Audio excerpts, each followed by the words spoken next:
Seen a lot of guys try to take these off. They've either melted them off, they've used presses, they've tried drilling them out. If you just, this is a front upper control arm on a C5Z. If you just put it in a vise and ratchet it, the whole thing comes out pretty clean, pretty smooth. Takes a couple pulls on it, and I'll demonstrate. Focus on this, and you'll see it kind of spin. Just throw it in a vise. Have a good solid work bench.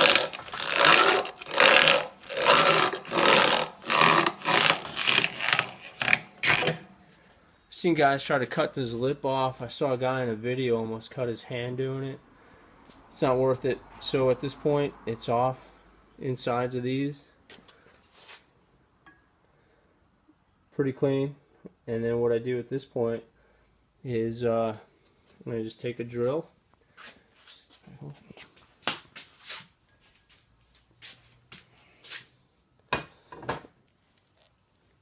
Just have a small bit on that. It's a wire brush wheel. Fits pretty good in there. That's it. Cleans it up nicely.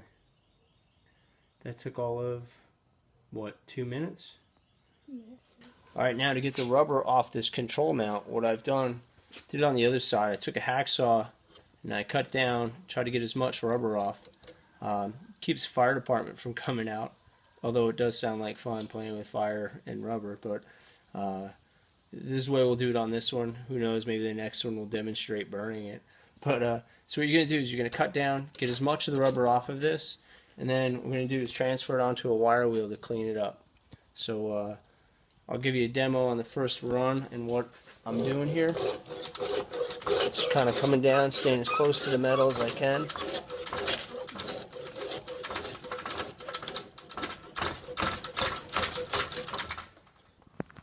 So that's it.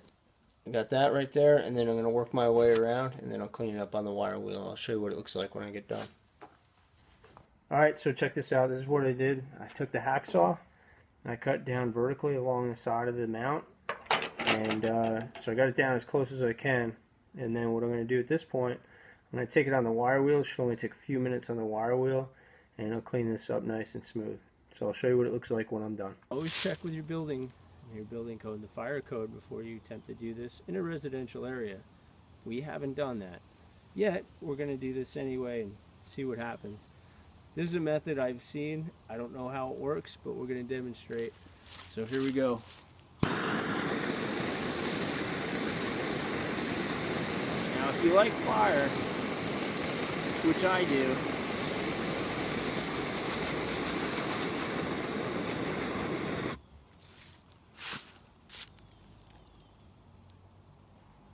I have a feeling this is going to take a while. Alright, we let it burn for about 5 minutes, and it looks like a charred marshmallow. Created a lot of smoke, a lot of nasty smells, but this is what we have. I'm going to go back to the cutting it off, so we will continue in a minute.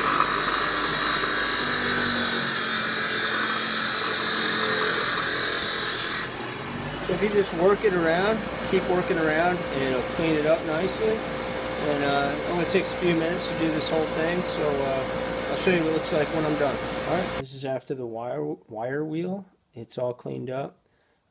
Before we reinstall the polyurethane bushings over the top, I'm going to clean this up really nice with some brake cleaner, and then grease it up really good before we put it in. But this is the finished product. Well, we tried cutting into it and getting it off, but it's like welded itself to the center shaft, the center pin. So what I'm doing is just vertically cutting down on it to thin it out enough just to get this sleeve over the top so I can press this one out.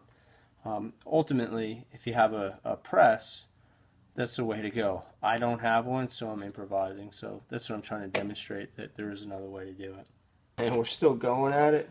Once you get towards the end, it goes pretty easily once the thing gets broken. There it is. Gets broken free. And you'll see kind of here in a second what it looks like when you take it apart. So get this off. Gets pushed up inside. And if you can get it out,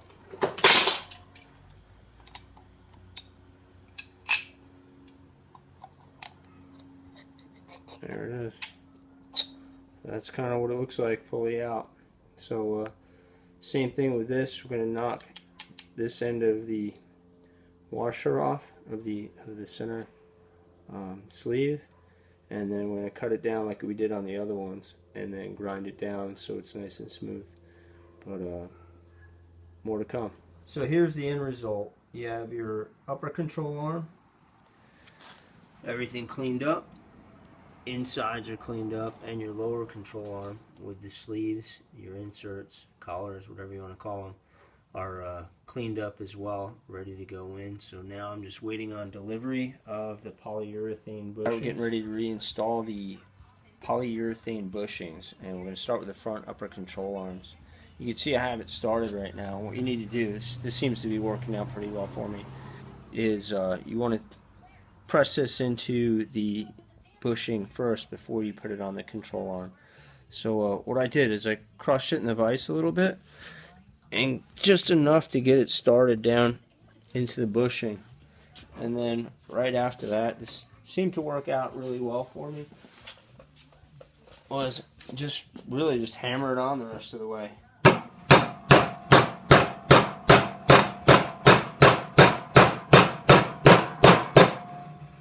Slowly going in, and actually before I started all this, I greased it up really well with the supplied grease that came in the box. So you had 2 tubes. You got to kind of use it sparingly. It seemed to work out pretty good.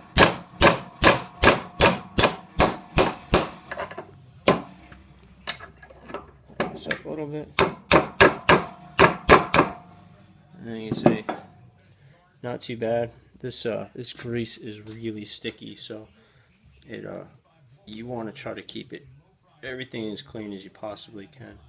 And then what I did, I just sprayed it down with some brake fluid after I assemble everything. But that's the first part of it. This is the start of getting the bushing pressed into the control arm. They go in from the outside towards the center, and so what I do, I've got my Harbor Freight ball bearing press set up with a socket, and you'll see it takes quite a bit of pressure to get this lip in past the sleeve, but once it gets started, it seems to go in fairly easily. And then I'm going to have to change sockets to get better extension here in a second, but kind of keep an eye on the tip right there, and you'll see how much pressure it ends up taking that thing to go in. You can see it compressing.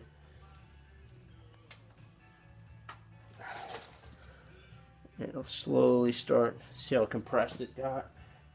Just kind of keep working it on a little bit at a time. Once it gets sucked into it, it goes pretty easily.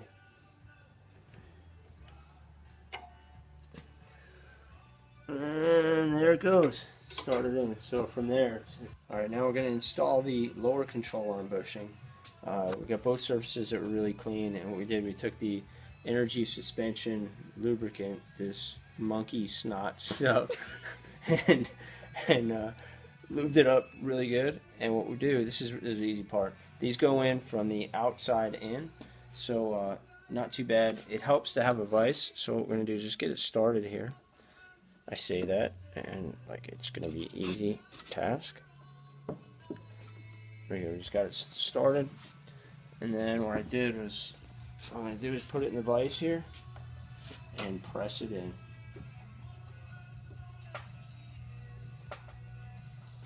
And it goes in fairly smoothly.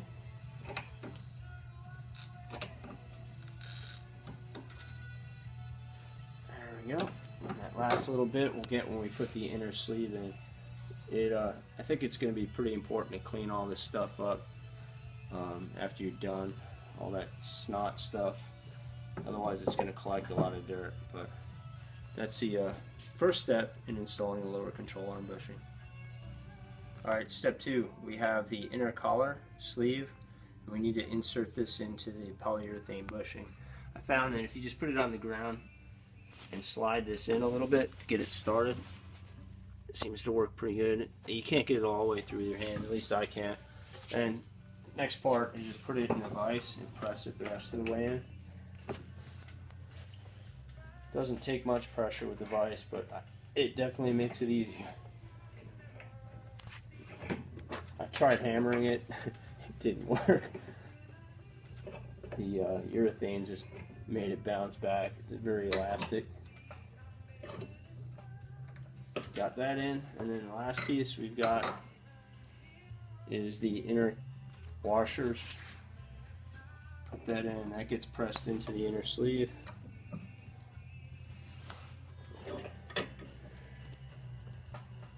Get some good pressure on it.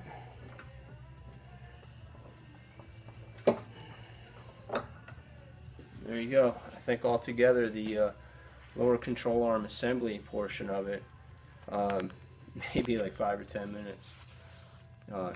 It was a pain getting it apart, but going back together it's been pretty smooth.